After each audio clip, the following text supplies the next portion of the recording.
So we just got these samples of Rackstuds from Rackstuds.com. We did buy them, and they came in about a week. It really impressed me. But they're basically these little nylon, little screw clippy stud things with locking washers and screw caps. And I am going to mount this fairly heavy power over Ethernet 45 port gigabit switch using these Rackstuds. So let's see how that goes. So the first step is we take our screwdriver and put it off to the side because we don't need that.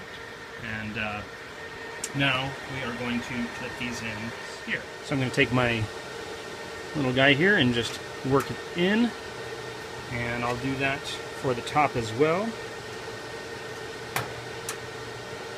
And they're a lot heftier than they look. Now here's the locking washer. It's got the little wedge in there to keep the clip from releasing. And I'm just going to push that in there with a little more force than they show in their demo videos, but you want it to be a snug fit if you're going to be putting expensive hardware on it. And I'll do the same thing for the other side. And so now it is time for actually mounting the switch. And what I'm doing is taking the switch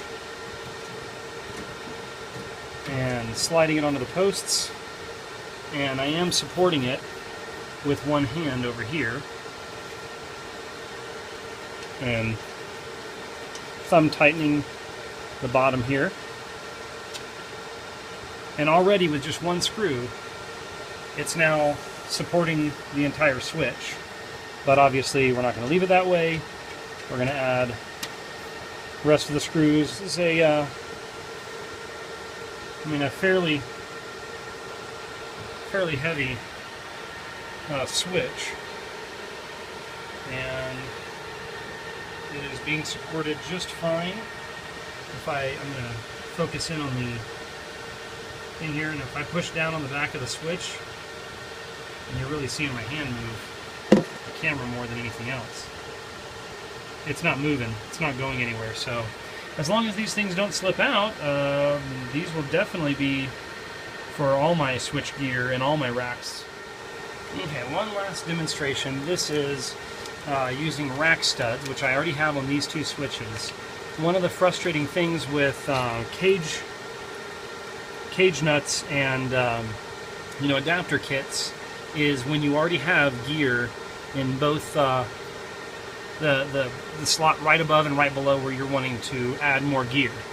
So I'm going to see if it's even possible to add another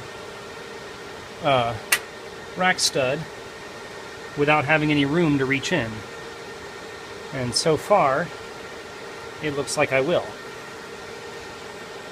I just need to add the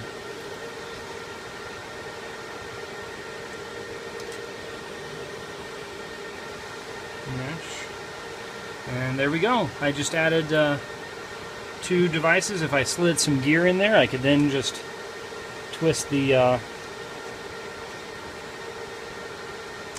cap on to mount my gear and keep it from moving and going anywhere. And it was actually not very difficult, other than this was a little bit low, so that was hard to get in, but I still got it in without having to reach my arm behind and add a little cage nut behind there.